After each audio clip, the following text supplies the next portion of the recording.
پیغمبر صلی اللہ علیہ وسلم نے ارشاد فرمایا شام کے اندر ایک بادشاہ ظاہر ہوگا،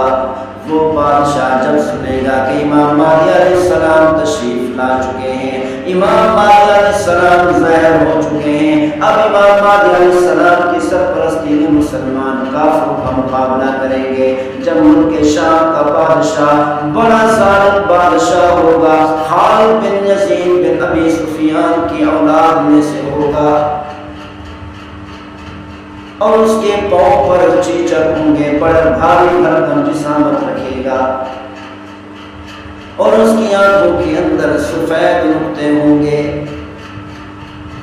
اور اتنا بڑا ظالم ہوگا، لوگوں کو قتل کرے گا، اتنا کثرت سے قتل کرے گا، اتنا ظلم و ستم کر کے قتل کرے گا، حتیٰ کہ عورتوں کے پیٹ چاک کر کے پیٹ پھاڑ کر ان کے پیٹوں کے اندر سے بچے نکال کر قتل کرے گا۔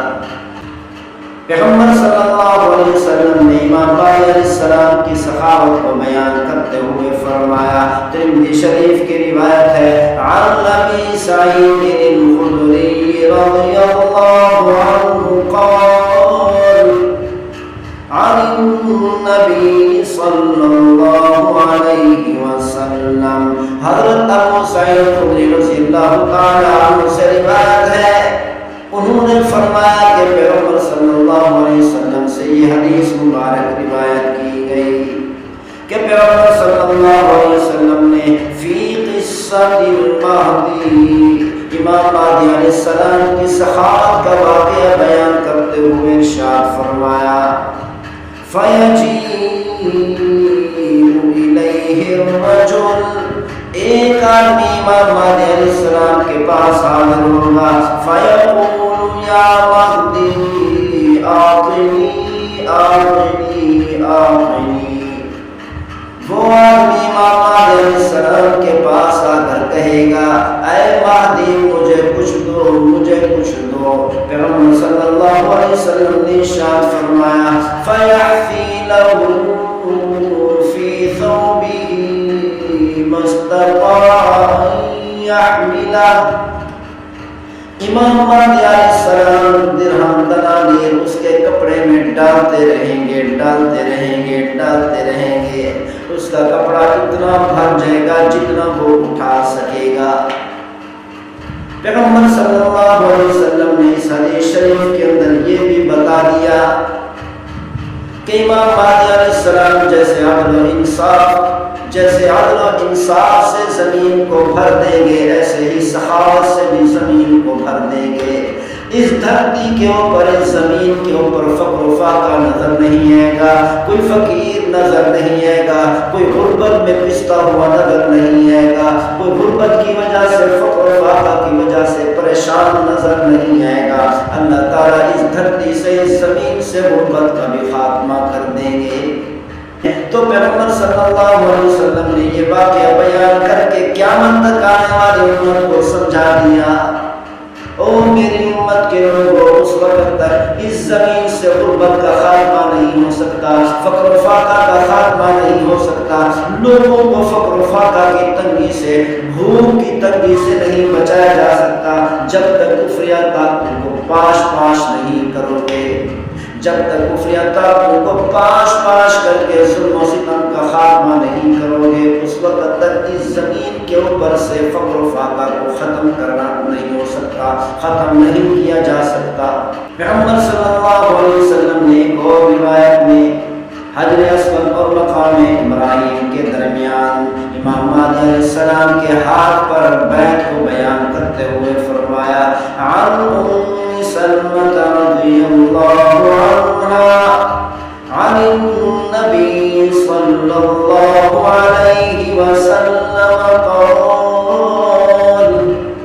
حضرت ام سلمہ رضی اللہ تعالی عنہا سے روایت ہے، انہوں نے پیغمبر صلی اللہ علیہ وسلم سے روایت فرمایا، پیغمبر صلی اللہ علیہ وسلم نے ارشاد فرمایا، یکون اختلاف عند موت خلیفہ فیخرج رجل من اہل المدینہ ہاربا الی مکہ، پیغمبر صلی اللہ علیہ وسلم نے ارشاد فرمایا اے خلیفہ کی موت واقع ہوگی جیسے ہی وہ خلیفہ دنیا سے رخصت ہوگا. اس خلیفہ سے مراد بادشاہ ہے، سلطان ہے. جیسا ہی وہ بادشاہ دنیا سے رخصت ہوگا، جیسے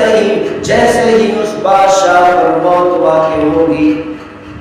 تو مسلمانوں کے اندر اختلاف پیدا ہو جائے گا، مسلمانوں میں جھگڑے شروع ہو جائیں گے، لڑائیاں شروع ہو جائے گی، بدامنی شروع ہو جائے گی، امن و امان ختم ہو جائے گا. تو مدینہ والوں میں سے ایک شخص مدینہ منورہ سے بھاگ کر مکہ مکرمہ کی طرف آ جائے گا. فَيُخْرِجُونَهُ وَهُوَ كَارِهٌ. تو سارے لوگ مل کر اس آدمی کو باہر نکالیں گے تاکہ اس کے ہاتھ پر بیعت کرے، کر کے اپنا بادشاہ متعین کر دیں، اپنا خلیفہ متعین کر دیں. لیکن وہ اس بادشاہ سے انکار کرے گا، بادشاہ کو ناپسند کرے گا، اس خلافت کو حاصل کرنے کو ناپسند کرے گا، اور وہ کہے گا میں تمہارا بادشاہ نہیں بن سکتا، میں تمہارا خلیفہ بننے کے لیے تیار نہیں ہوں. فَيُبَايِعُونَهُ بَيْنَ الرُّكْنِ وَالْمَقَامِ. پیغمبر صلی اللہ علیہ وسلم نے ارشاد فرمایا مسلمان لوگ اس آدمی کو باہر نکال کر اس کے ہاتھ پر بیعت کریں گے، اس کے ہاتھ پر رکن یمانی کے درمیان اور مقام ابراہیم کے درمیان میں بیعت کریں گے، اس کے ہاتھ پر بیعت کر کے اپنا بادشاہ متعین کر دیں گے، اپنا خلیفہ متعین کر دیں گے، اور امام مہدی علیہ السلام سے کہیں گے اور اللہ کے بندے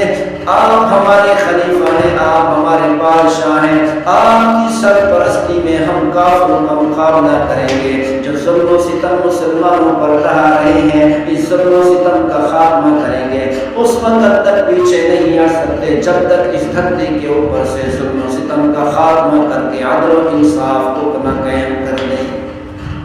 وَيُبْعَثُ إِلَيْهِ بَعْثٌ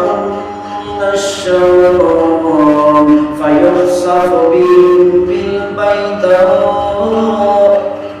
بَيْنَ مَكَّةَ وَالْمَدِينَةِ فَإِذَا رَأَى النَّاسُ ذَلِكَ أَتَاهُ أَبْطَالُ الشَّامِ وَعَصَائِبُ أَهْلِ الْعِرَاقِ فَيُبَايِعُونَهُ ثُمَّ يَنشَأُ رَجُلٌ مِّن قُرَيْشٍ أَخْوَالُهُ كَلْبٌ فَيَبْعَثُ إِلَيْهِمْ بَعْثًا فَيَظْهَرُونَ عَلَيْهِمْ وَذَلِكَ بَعْثُ كَلْبٍ وَيَعْمَلُ فِي النَّاسِ بِسُنَّةِ نَبِيِّهِمْ وَيُلْقَى الْإِسْلَامُ بِجَرَانِهِ فِي الْأَرْضِ فَيَلْبَثُ 7 سنين. پیغمبر صلی اللہ علیہ وسلم نے ارشاد فرمایا شام کے اندر ایک بادشاہ ظاہر ہوگا. وہ بادشاہ جب سنے گا کہ امام مہدی علیہ السلام تشریف لا چکے ہیں، امام مہدی علیہ السلام ظاہر ہو چکے ہیں، اب امام مہدی علیہ السلام کی سرپرستی میں مسلمان کافروں کا مقابلہ کریں گے. جب ملک شام کا بادشاہ بڑا ظالم بادشاہ ہوگا، خالد بن یزید بن ابی سفیان کی اولاد میں سے ہوگا، اور اس کے پاؤں پر چیچک ہوں گے، بڑا بھاری بھرکم جسامت رکھے گا، اور اس کی آنکھوں کے اندر سفید نقطے ہوں گے، اور اتنا بڑا ظالم ہوگا، لوگوں کو قتل کرے گا، اتنا کثرت سے قتل کرے گا، اتنا ظلم و ستم کر کے قتل کرے گا، حتیٰ کہ عورتوں کے پیٹ چاک کر کے پیٹ پھاڑ کر ان کے پیٹوں کے اندر سے بچے نکال کر قتل کرے گا.